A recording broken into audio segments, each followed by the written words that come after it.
Darby. Hello and welcome everyone on Instagram and Facebook. Okay, so just want to double check that I think everything's working. Everyone can hear me and everything is good. So I'm just going to give it a cut. Oh, hello. Oh my goodness, there's so many of you. Hello, gorgeous people. Right. Okay. Can everyone hear me? Can everyone just let me know that you can hear me? I'm just going to go for it because we have 1 hour together and that's it. So I'm going to just go for it and hope that you can hear. And if I miss any comments, yay! If I miss any comments and if I miss any questions, it's literally only because I don't have time. Hello, everyone. Hello from all over the world. This is insane. This is incredible. Thank you so much for joining.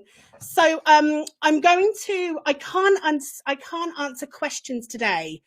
Yay! But what I am going to do is I'm going to go live. I'm going to try and do this every other week. So yes, thank you, Ethan. Every other week so that questions are answered. I'm going to put everything that I can in this 1 hour that we have together. Hello from Florida, Malaysia, and Germany. Amazing. I'm going to put everything that I can in this one session, in this 1 hour. What the purpose of this is today is, number one, I am so grateful for you all just being open to hearing my message. And I'm already emotional, so I will get emotional when I do cry. But I want to let you know that I am no more extraordinary than you are. And I say that with love and kindness to myself. But the reason I'm telling you is that a lot of you will be sitting with your own health challenges. Hello, Ohio. Cancer diagnoses, trying to get over cancer, trying to work out what cancer is. And it's so overwhelming and it is petrifying. And I want you to understand that healing is possible. And through my own journey, through sheer desperation, I was able to produce for myself a melting pot of healing. Okay. So this is what today's about. I want to tell you all about my story and make sure that I get all the points. Now, as I'm going to go live often and I'm giving you free mini courses, lots of things are in the pipeline. You're going to understand something about me, which is I love to talk. and I love to give you all of the stuff that I have in my brain. So I'm going to have to stick to a time limit today. Otherwise, and I think the software we're using cuts me off within the hour. All right. So I'm going to definitely try and do my best. Okay. Right. So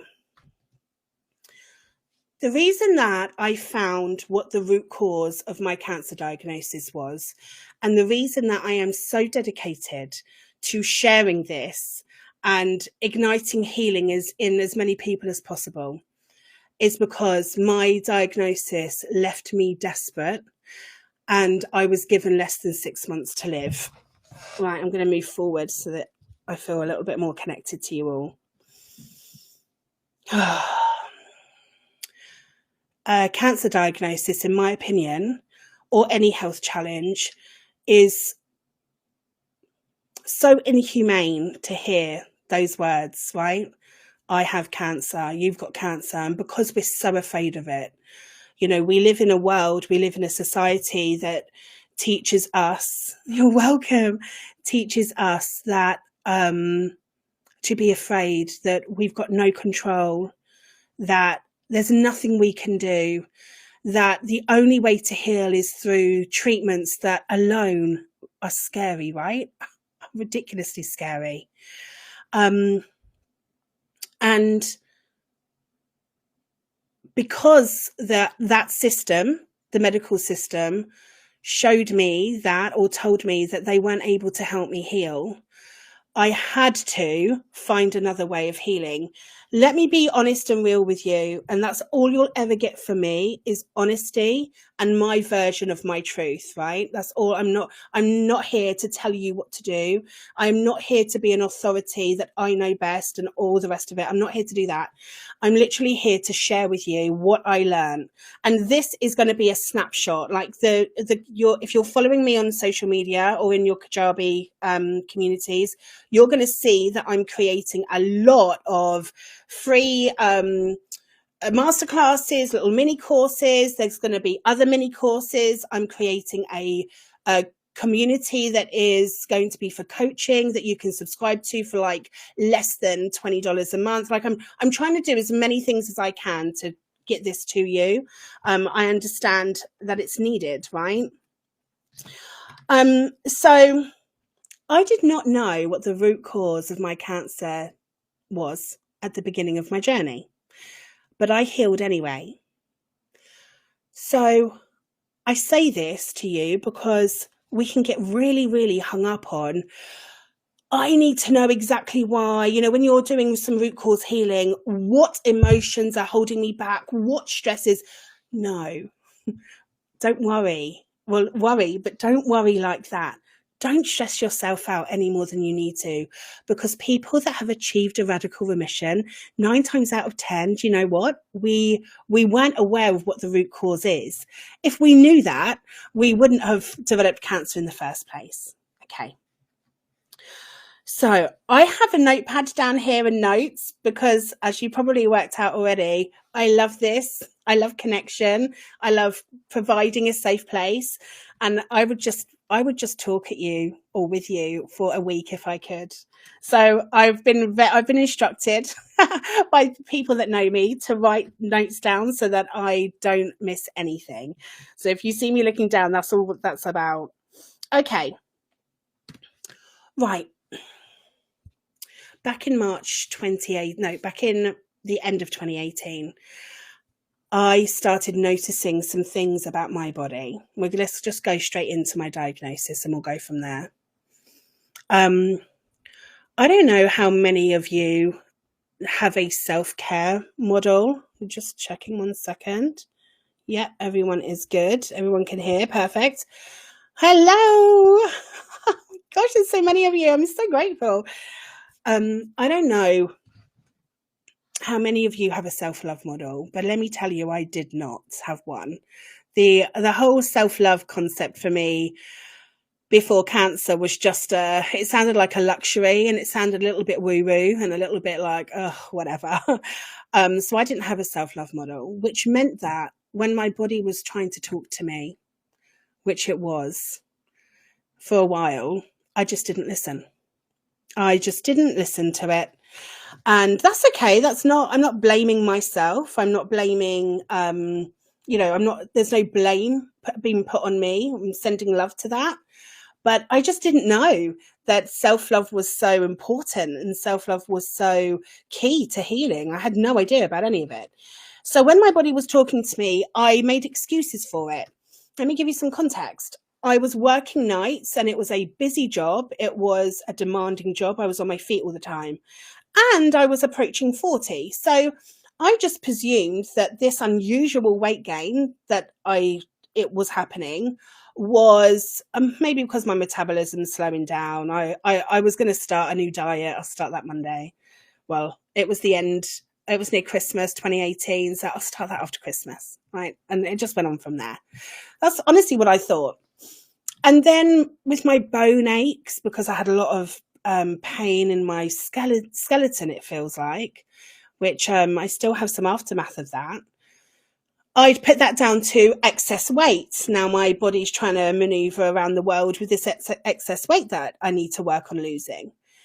And then the tiredness that was kicking in, I honestly just thought, I work nights and I work a demanding job. So maybe I need to sort my sleep out. Then lumps started appearing all over my body. And I Googled those because, Dr. Google is just the best, right? So I Googled those. And because my lumps, I was able to move them around, they weren't static. I was able to wobble them around. it kind of read that these could be fatty lumps. And I thought, of course it is. Weird weight gain, weird lumps all over my body, all of this other stuff. I'm starting to get really breathless because I'm walking up the stairs. This all goes hand in hand with that. I just need to, in the new year or tomorrow or next Monday, or I'll start next month, I need to start looking after myself better, right? And the lumps just got bigger and bigger though. They really did. And it took a little while for me to start taking them seriously and get a little bit worried about them. Now, I noticed all this, I would say September, October 2018, and I didn't go to the doctors until March 2019 because a lump had appeared in my breast. And we all know what to do when that happens. Well, I hope so. But I had noticed something else as well. I'd noticed that my brain wasn't working as well. I can talk. And I started forgetting my words. No, I knew what I wanted to say, but I couldn't form the words out of my mouth. And, I worked in this busy nightclub bar and I can manage that. I was able to take 5 people's orders and I was quick and sharp. And I started going to the ice bucket and standing there like, what am I doing here? And all of this was starting to go. And I noticed that I was starting to lean left and walk to the left a little bit more. So this was getting concerning. And then the lump in the breast appeared. And then the lumps that were on my body were the size of lemons, some of them, especially on my hip, which gives you an idea of how much self-love I didn't have. I should have gone to the doctors a lot sooner, but here we are. When I went to my doctors, my doctor said, "You're right, it's fatty lumps." Whew! It's like, thank you. She said, "However, because you have a lump in your breast, let's send you to the breast cancer clinic anyway, right? Let's do that." So off I went. Nervous, but I went there. And the oncologist there also said, he gave me a once over and said, "These are nasty lumps for sure. And there's loads of them at this point. And we're talking in the tens, probably in the about 40 odd, even more than that." He said, I think they are fatty lumps, just as you think, just as the doctor thinks. So again, I'm thinking, oh my goodness, thank goodness maybe my brain and everything else that's going on, it's just a tiredness or whatever. But he said, while you're here, let's put you through a mammogram and an ultrasound. I said, right, yeah, of course, absolutely. And that's when, and I will get emotional because it's always difficult. And all of you in the audience that are experiencing health challenges, you can just cry with me if you like, because this is tough, right? That's when my world just crumbled. It happened so fast. I walked into that clinic one woman and I walked out completely different. And I don't think any human is equipped to hear the words that I heard, and you. But here we are. So my mammogram went through without a hitch, I think. But then the ultrasound happened and I had this gift. Yeah, it so is. You're right. It's so emotional. I had this gift, as in this woman that I was standing in, and she was a no-nonsense woman, right? She's like, "Get on the bed. Like, I'm here. I'm top of my game. I'm blah, blah, blah." And I thought, oh gosh. So I got on the bed and she took one look under one lump under the ultrasound. And she said, these are not fatty lumps. Turn on your side. So, right, okay, turned on my side. She said, "I'm taking a biopsy right now." And so there's a lump here. I still have it. It's the scar tissue of the biopsy. It was a big, big lump. And so she went straight in with a needle. And as she drew, fluid came out that was black. And she said, "Do you have a mole that's turned funny on your body?" And I thought, I think I know what she's referring to, because that would be skin cancer. I've heard about that. So I said, "Yeah, I have, but this happened a long time ago." like years ago, before children. And she said, I think that this is skin cancer. I mean, incredible. This woman, when I think about it, she was so fast. And, you know, maybe her actions, I don't know, made a huge difference. No doubt that they did.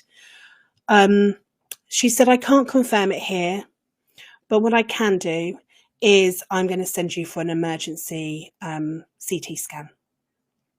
I always get the two mixed up, the MRI and the CT. MRI was my brain, and CT is my body. I literally, still to this day, I have to remind myself of those two. So off I went for the CT scan, and an emergency one. So literally, I think within the day or two, I was there and having scans done, just the body scans, but all over.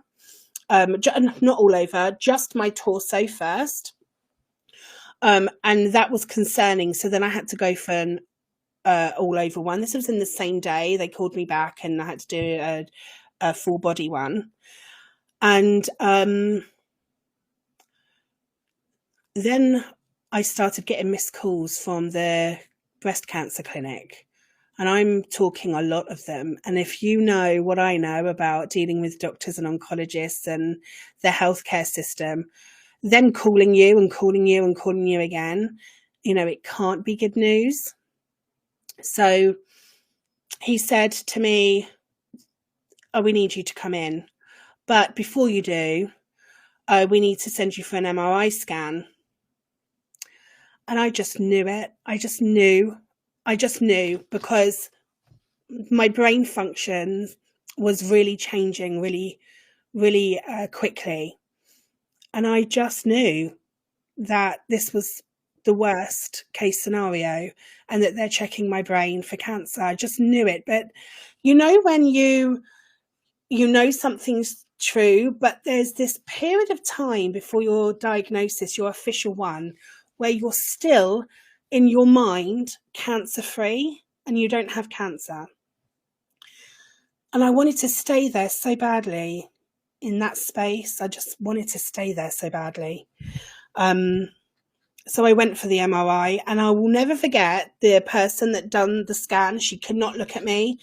There was two of them, and I see them regularly now.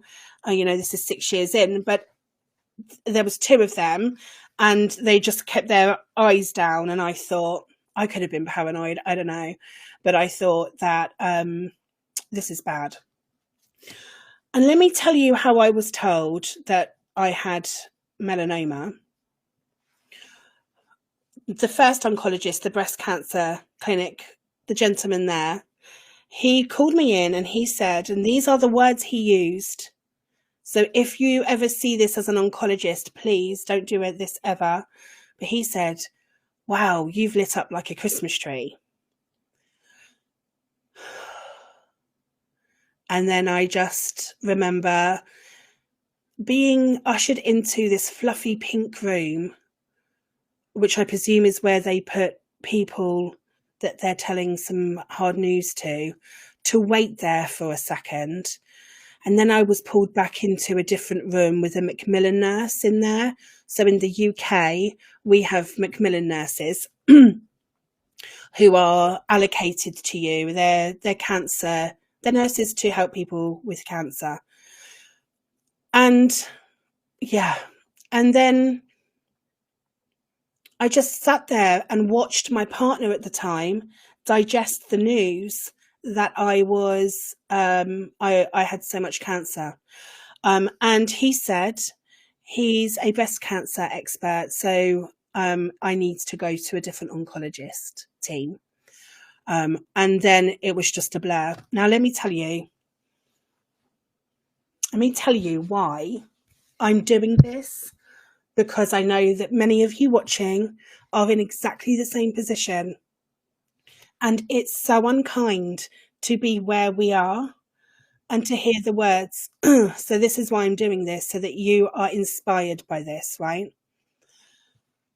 So I was transferred to a completely different oncologist team who said to me that I have metastatic malignant melanoma. And I had to look that up. I had to Google that. I had no idea what he meant at all. It didn't sound like skin cancer, but I didn't know any of that. Metastatic malignant melanoma. And this is his words. And now I love this oncologist and I'm very grateful. You'll understand why in a second. He said it's taken quite a walk around your body. It's landed on your ovaries and your adrenal glands, your soft tissue, your chest wall. It's throughout your entire left hand side lymphatic system. Thank you. Those were the lumps on my body. They were my lymph nodes filled with cancerous cells. So it spread throughout my lymphs. It was over my lungs, and they found 25 tumours in my brain. And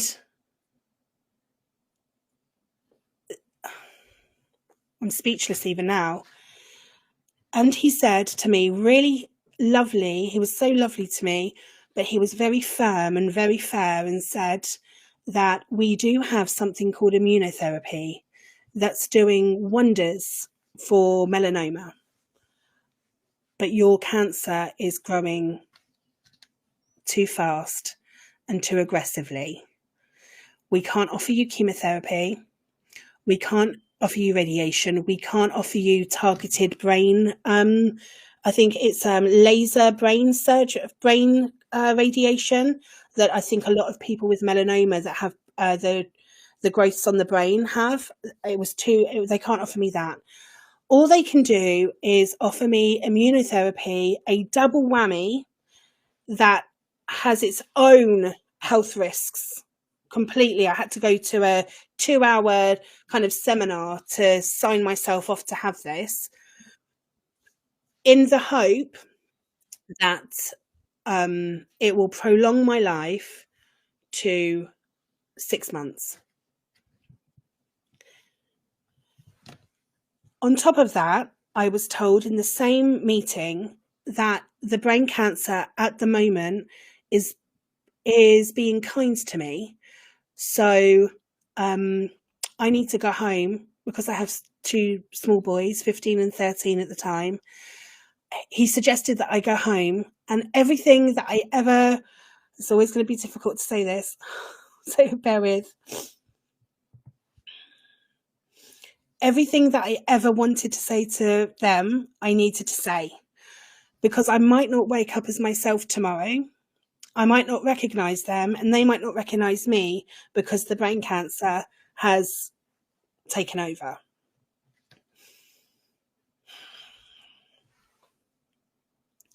So, well, what do you do with that news? I mean, just to let that sink in, what do you do with that news?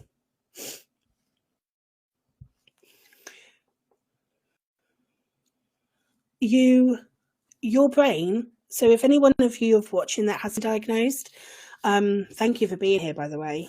Thank you for learning, wanting to learn how to prevent. Thank you for learning or trying to learn how to help people that have got cancer or have got health challenges, because you are making a huge difference. But for those of you that have been diagnosed, what do? You're just left. You're left with this news. And then when you go back out into the outside world, literally everyone else is getting on with their day. It's like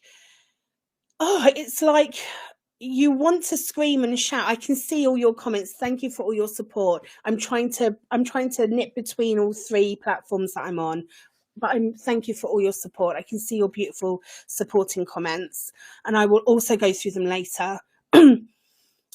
So as I walked out, the Macmillan nurse rubbed me on the back and said, I kid you not, good luck. Like I was about to enter the parents' race on sports day at my kids' school, right? Like, good luck. This is my life. This is my life we're talking about. Like, I'm not ready.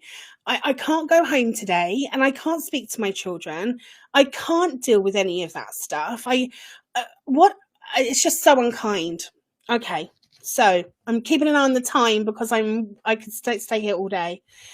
Okay, so I was very quickly issued something called a DS 1500 form. For those of you that don't know what that is, in the UK, I think they've changed the name of it now, but in the UK, you are issued this form if you are guaranteed to die within 6 months. It's like a pre-death certificate. So all of this was happening at the same time. I had to go home. I had to look at my children's faces and not do what they told me to do. I had to have this form being sent to me, and I remember my doctor in the doctor's surgery saying, "Oh, these are really hard to get, you know." Like I'd won the jackpot. She was talking to me about resuscitation forms, all of this stuff. And in between time, I'm thinking, surely treatment, surely this is the way that we heal. This is the way that I know. This is the system that I love. I've grown up trusting. Surely the system will heal me. Right? I should imagine many of you are feeling that. I'm just going to slurp my tea quick. I love you. Thank you for being here, guys. So surely the system heals. This medical system, this is where we go. The answer is no. We can't heal you, but we can make you comfortable. Yeah. Okay, so my prognosis, DS 1500 form, I'm dead within 6 months. Yeah, right. I'm dead within 6 months. Prognosis, 6 months or less. The brain cancer will kill me first. That's what another oncologist said to me. I also love her, by the way. I also love her. So my oncologist team that I'm talking about, no, they were amazing with what they knew. Right, I'm going to put that out there. I am not knocking oncologists at all because mine made a huge difference with me. But she said, Shelley, let's be real. This is the brain cancer is going to kill you first. I was like, right, okay. You know, she was really, really honest with me. Macmillan started coming into my home. They wanted to set up a bed for me to pass at home because I said no to a hospice. So I had to turn that down. Instead, I asked for counselling for my children. I just was really, really, I was just really convinced that I don't know what I'm doing, but I'm not doing that. And all of this stuff was happening. And then, boom, 3 days, I can't remember quite, maybe more, of darkness. So if you're in this darkness, or if you have experienced this darkness, do not beat yourself up about it. Because I think it's your body's way of protecting you. Your body, by the way, is always working for you, never against you. So if you're entering a deep, dark stage of can't see the wood for the trees, I think it's the body going, we can't handle this. Let's just cocoon ourselves in. So how I can explain it is that everything just went dark. Everything just went dark. People were planning things for the future, maybe even in a couple of weeks. I didn't know that don't beat yourself up, guys. I didn't know, left your body. Yeah, I'm seeing the comments. Yeah, it is an out-of-body experience. But your best friend is your body. This might not seem like it now, but it is. Okay, I've got 30 minutes, so I want to give you as much as I can. Gosh. This same time next week, in the next 2 weeks, right? I'm going to do another one. But so I'm in this dark space and I am, it is super dark. I'm owning it. I am dying of cancer in this moment. I can feel it. All of a sudden, all the pain, it takes over. All now I understand why I'm short of breath, right? It's covered in cancer. Now I understand why my brain isn't quite working properly. And that really hurts me because, my brain keeps me, I don't know, it keeps me inspired. My brain wasn't working properly. And, I have children, I've got to go home and I've got to pretend everything's okay. And it really, really isn't. And it isn't. And how do you look at people that you love, that you want to spend the rest of your life with? You want to kiss them for the rest of your life. I'm talking about my children here. I hope they're not watching because I am cringe. I am a cringy parent. But I want to cut their faces for the rest of my life, or the rest of their life, more to the point. And so I dreamt of, if I am going to die, could I not oh, this is going to sound crazy, but could I not put my head in a jar and they can keep it alive so that anytime the boys needed me, they could come to the jar and they could speak to me? It's just what goes through your mind is insane. And so I had all this stuff going on and I went into a deep hole and something happens. If you're not crying yet, you might do it now. I was upstairs ordering from a happy birthday card company online. I was upstairs ordering my boys' birthday cards, in the hope that they would receive one up until their age of 21. They were 15 and 13. And my oldest son, and you can't, he doesn't miss a trick. I know he's watching. He does not miss a trick. This kid, I can't get away with anything in my life. I really can't. And he came in and he went, "Mum, what are you doing?" And I had my phone and I was like, and he said, "Will you be here for Joshua's birthday?" And I said, I could work that out really quickly because March, April, May, his birthday's in May. I said, "Yes, of course I will." Of course. And then he said, "Will you be here for my birthday?" And I said, and I faltered a little bit longer than I should have, and he was on me. March, April, May, June, July, August, September, 6 months. And I faltered too long. And he picked that up. So what he did, and it's been me and my 2 sons on our own for forever, right? What he did was he got me out of bed and he said, "Come with me to the mirror in the bathroom." And, I'm in pain and I'm trying to conceal that I've been sobbing, and I wasn't up for this part, but I did it anyway. And he said, "Mum, what have you always taught us?" And I'm saying this without tears, which is empowering for me. Might not last for long. "What have you always taught us?" I said, "I don't know. What do you mean?" He said, "What have you always taught me and my brother?" I said, "Tell me." And he said, "You've always taught us that no matter what life chucks at us 3, and it's been a lot, by the way, you've always taught us that we can defeat the odds. So you can take your own advice and you can do it too." And I'm telling you now that, number one, he's 15, so what wisdom, but what I don't even understand how a child faced with that news that young can do that, but it did happen. And then something happened, and I understand it because I have a spiritual connection. Please don't let that put you off. I'm not speaking woo woo or anything like that. This is going to come clear in a bit. I need to hurry up though. I've got 25 minutes. But there was this massive voice in my head. It was booming. It's telling me I could heal from this. You can heal. You can heal. You can heal. And it wouldn't shut up. It really just wouldn't shut up. So I decided in that moment that I was going to heal, and I just needed to know how. And I walked down those stairs. I walked down and I just announced to anyone that would listen, you can imagine, I'm going to heal from this. And anyone that was there was like, okay, maybe the brain cancer is taking over, or that's a bit disillusional, or whatever, right? But I was convinced I am going to heal. Now, let me tell you now what I want you to note in this moment.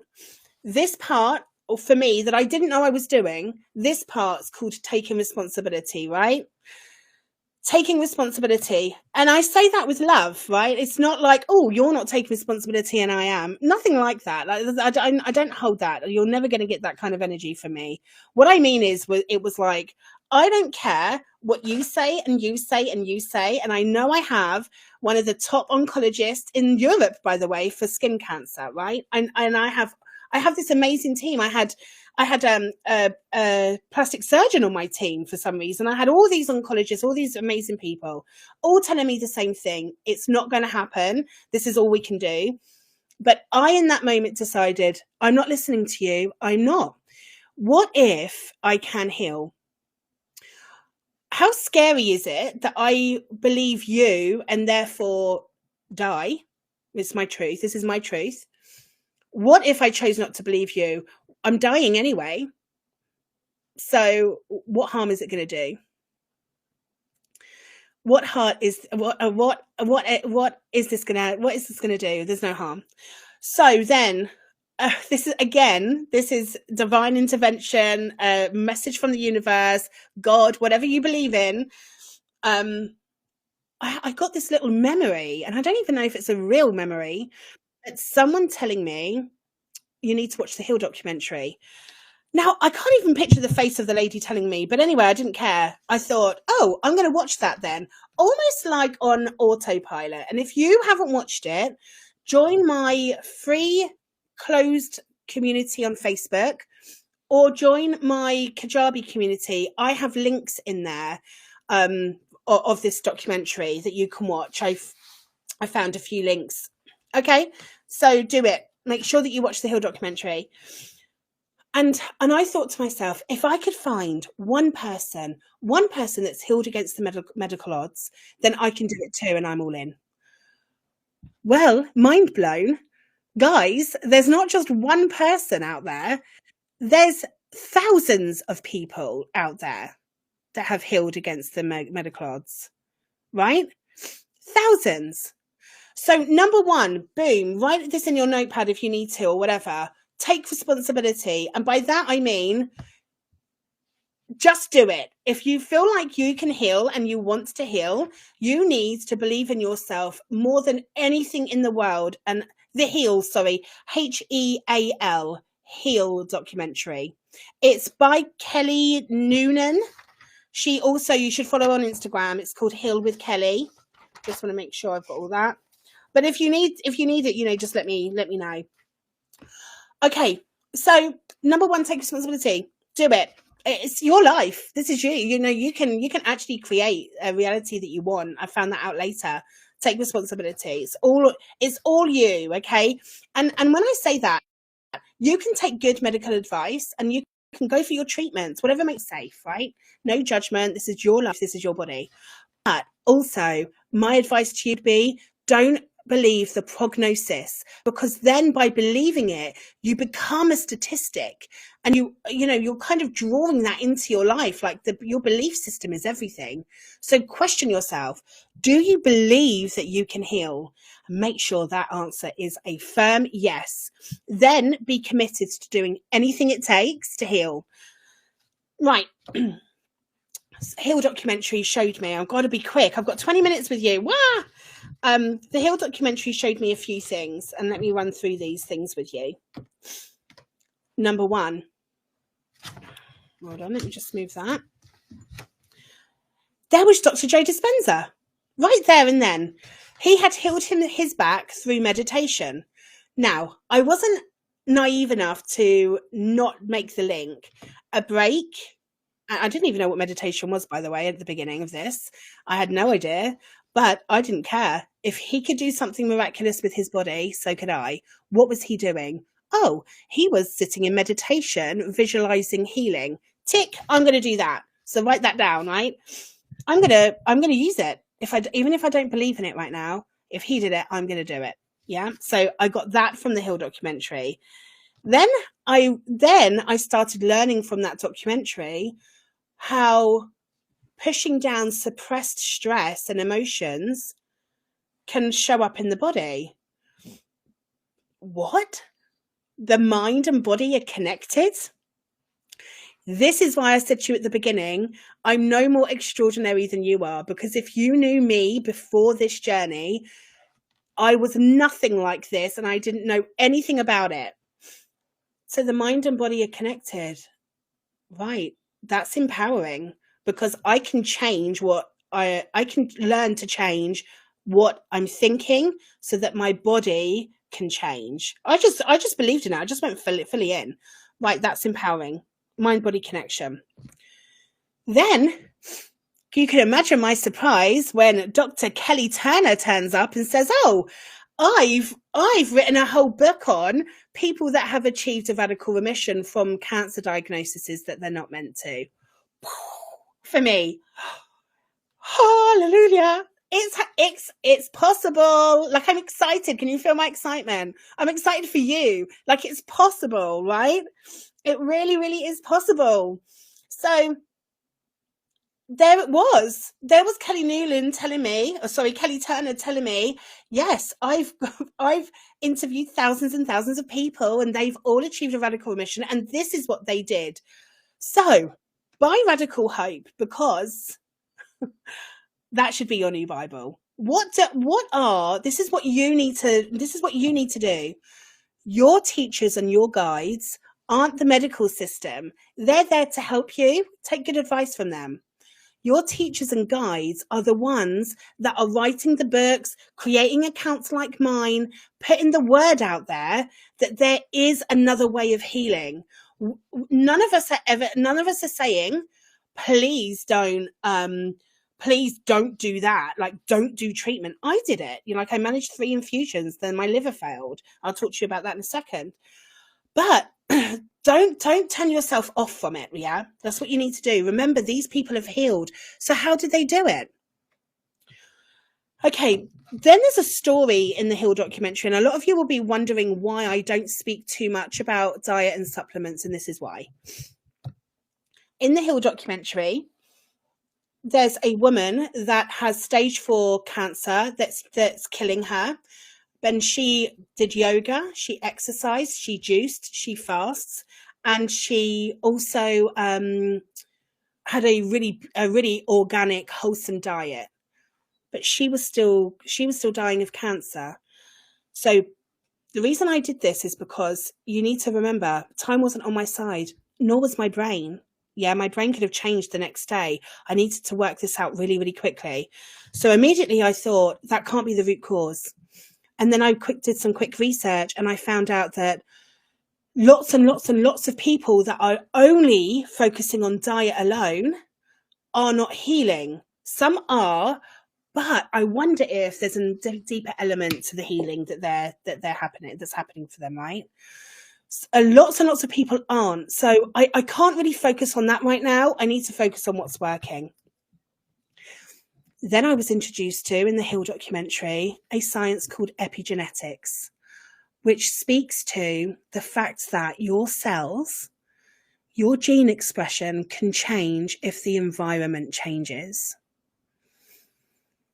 So if you look at it kindly with love to yourself, when I had the cancer cells, my environment for some reason was cancer supporting and not health and healing supporting. Like, let that sink in a little bit, right? Like, not that we don't know. We're not doing this on purpose. Not one of us wants this, but it's worth noting. So if I change the environment my cells are in, then my cell expression could change, right? Then I realized, and then I was taught that we have 4 bodies, not 1 body. So all of the diet and the supplements and the juicing and the cleansing and the fasting, excellent for physical body healing. But look at yourself as a pie. Cut yourself into quarters. Physical body healing is just a tiny bit of it. You have a mental body, so that's your stress, yeah? You have your emotional body, that's all your feelings. And you have your spiritual body, which for me at the beginning was like, oh, what does that mean? I need to become religious? No, it means I have no connection to my spirit, to my soul, to, creation. Like, it doesn't mean what it says on the tin. So I want you to, I've got 15 minutes left with you. I can't believe it. I want you to, if you take anything away, I want you to draw a pie chart, and I want you to split yourself up into 4. And I want you to fill physical in 1, mental, emotional, and spiritual. I share this all the time on my posts, right? So you might look at them a little bit differently now. Go through them. I I share it a load. And then, of course, we have Anita Morjani's journey that I learned in the Hill. This is all in the Hill documentary. It's all here for you to watch. And there she was. She healed her body through having her near-death experience. But what did she do when she came back into her body? She let go of expectations, the stress, the worry of meeting other people's expectations, the emotional stress of doing that, the feeling she's not enough, all of that stuff. She let go of it, and instead she chose life as she wanted to live it. And her message for me was the kind of the icing on the cake. I've got it. I need to focus on my suppressed stress and my suppressed emotions first. I need to start plugging back into life to fill me up. And at the same time, I can look after my physical body by choosing nice organic food. Yes, it's the 4 body healing, guys. It's the 4 bodies. I can't believe I'm nearly out of time. Okay, so let me quickly do this. So I've got my mind. It's working. It's active. I don't know how long for, but if I'm dying, I'm going to try. So then I started creating my own method, which I've called the Healing Mindset Method, and I'm going to be sharing out. I'm going to be creating lots of mini courses, masterclasses, going live, anything that you need. We're going to be doing it all together if you need that.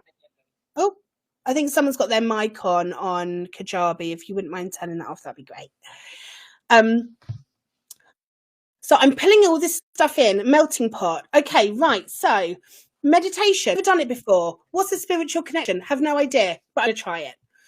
Wow, mind blowing. Nervous system. So I still can hear that. Sorry, guys. Let me just turn down the volume. There we go. Hopefully you can still hear me. Okay. Let me know if you can't hear me, okay? Right, so meditation, spiritual connection. What is this all about? I'm gonna have to figure that out. Pull that into the pot, yeah. So they spoke about gratitude and how gratitude makes you feel. Well, try telling someone that's just been diagnosed with terminal cancer to be grateful. Like, that's a tall ask. But if it's working for other people, I am frigging doing it. Good. I'm doing it. Like, if it's working, I'm doing it, right? I'll put that into my daily. So woke up, gratitude, started meditating. Regulating the nervous system is the hugest part. Working out. Okay, I'm going to very quickly explain this to you. When you suppress your stress and have these incessant thoughts, it's not that obvious. It might just be the thoughts that you're still thinking about an old ex, and chronically thinking about it. It might be that you're being bullied in the workplace, but you can't speak about it. It might be that you're holding on to a secret, like, I don't know, you've had an affair, right? And every time you see your partner, you're wrecked with guilt. Like, the chronic stress might not be so obvious. It doesn't have to be in your face, like, wow, I'm stressed. Think about this. Do you feel good enough? Are you always putting other people first? Are you holding on to resentment? Are you holding on to forgiveness? Are you not forgiving? Do you love yourself? Do you beat yourself up about things? Do you feel like, you can't keep up with the Joneses? Like, think about all of that stuff. And exactly what you've just said, just because you're not speaking it doesn't mean that your body isn't feeling it. Like, I'll repeat that. Your body is feeling it every single time. So when you're not crying and you're pushing it away, you're thinking, I'll push. No, your body's going through the motions. And chronically, if you do this a lot, if you have lost someone that you're not grieving because you feel like you can't, if you're all of that stuff, if you're doing this a lot to your body, the stress response is igniting again and again and again and again and again and again. When you go to bed and you're thinking about it, stress response. How are you sleeping properly? How are you even entering rest and repair? So the most important thing for you to do right now is look at your life. I'm literally trying to give you as much as I can in the next 9 minutes. Look at your life. I made a pros and cons list for mine once I realized what the stress response was all about.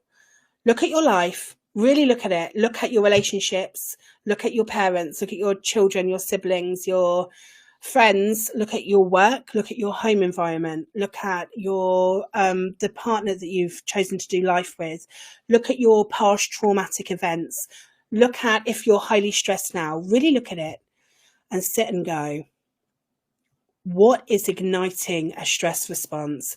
Am I frightened when I'm around you? Am I nervous when I'm around you? Am I afraid? Do I incessantly worry? Am I always stressed? Do I always worry about other people before I worry about myself? Do I have any self-love model? Am I feeling always stressed, anxious, worried, upset, down, or grieving, and am I like this because I am suppressing it and I'm not feeling it? And if the answer is yes, then what you need to do is you need to start making a safe place or creating a safe place for you to take that nervous system of yours that's holding on to so much stuff for you. It's really doing its best, your body, guys. Like, your body really, its only purpose is just keep you alive. It just needs your help at this point, right? Take that nervous system, find a place that makes you feel safe. For me, what worked for me was creating a beautiful place in my front room. I couldn't get up the stairs and down after a while. Creating a space in my front room, and I felt safe enough to meditate, to do breath work, to lean into dancing again and playing music, to release my emotions and to connect with myself. You might not have that, right? So what if the safe place for you is running on a treadmill, right? Don't compare yourself to anyone. This is your life. This is what makes you feel good. What if what makes you feel good is walking in nature? So go and do that. You don't have to be a meditator. You don't have to do what everyone else is doing. You need safety. Now, I want you to tell you before I go, I can't believe it, that I accepted end of life treatment. I managed 3 infusions at the beginning of my journey, and then my liver crashed very, very quickly. So to save my liver, because it was really bad, that whole story is a whole trauma in itself. I was put on the most insane amount of steroids ever, and my body ballooned, and I was eating everything that wasn't nailed down on the desk. My body still healed. Yeah, my body's still healed. So when I talk about the food aspect, I'm not knocking, it's paramount for healing and health. But if a cancer protocol or diet or supplements and all the rest of the stuff that's out there, if that's causing you more stress, drop it, please. And just know that everything is energy. I will talk about that maybe in a couple of weeks' time. I'll go live again, okay? And I'll carry on this. How about that? We'll do part 2 in 2 weeks' time. Know that everything is energy. So what you must do is you must choose foods that love your body back. Organic. You know, I couldn't afford organic at the beginning, but I completely got rid of as much processed food and sugary stuff as it is. I want to quickly point out as well, sugar feeds cancer. That's this big paradigm that we have, and that cancer cells use more glucose than normal cells. Yes, correct. It's true. But your healthy cells also need glucose. So by cutting absolutely everything out isn't helping your healthy cells much. But obviously be aware that I will, don't worry, that your stress response floods your body with glucose. So unless you are finding balance and calm for your body, so find safety, start calming down, start reducing your stresses in your life, start working out what you're holding on to. Unless you're doing that, your stress response is compromising your digestive system anyway, your immune system anyway. So honestly, in my opinion, the first thing is the other three bodies, the emotional, the mental, and the spiritual. But I'm gonna do a whole full body live. I may as well on this one. And then what happens in those three shows up in your physical body. But while you're working it out, feed your physical body with good stuff. Yeah? Does that make sense to everybody? I feel like I could have stayed here for hours. Oh, thank you for all of the support. I can't believe how many of you there are. I'm so happy. I'm just so grateful that this message can be heard, by the way, by so many of you.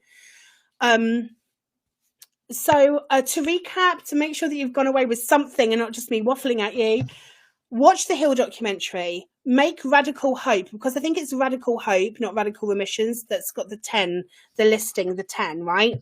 So I've got the list here. The 10 things: exercise, supplements, and diet. This is in the Radical Hope book, by the way. The Radical Hope book speaks about how other people have achieved a radical remission. 1, 2, 3, exercise, supplements, and diet. 3 of them are physical body stuff. The other 7 are nothing to do with physical body. Number 4, spiritual connection. By that, I mean connecting to yourself, knowing that you can do this, like believing in yourself. I'll explain again in a different live. Empowering yourself and taking responsibility is number 5. Increasing positive emotions is number 6. So by that, I suggest gratitude and learning about the law of attraction. That's for another live though. Follow your intuition, right? Follow your intuition. Are you asking me to share a protocol? I'm not too sure if I can read that properly. I didn't follow a food protocol. I bought all the stuff and then it became so overwhelming, and then I was on steroids and it just went out of the window. But what I do strongly suggest you do is eat foods that love your body back. Make sure you're drinking filtered water. And if your body does need any supplements and you're lacking in that in a diet, then add those. But my journey was quick, remember? Dying, didn't have time to work out if a diet was going to work for me, so I just did what I thought was best for the body, and my body healed. All right.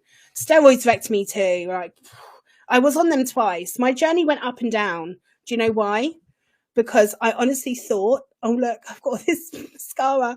I honestly thought that by putting the body back into a old stressful life that I was going to stay healed, and it didn't happen that way. Okay. I think that I've got to go. I've got my guy coming downstairs. Is it time? Yeah. Okay. So we're going to get cut off anyway. I've got to go. Oh my goodness. I'm going to create another live 2 weeks time.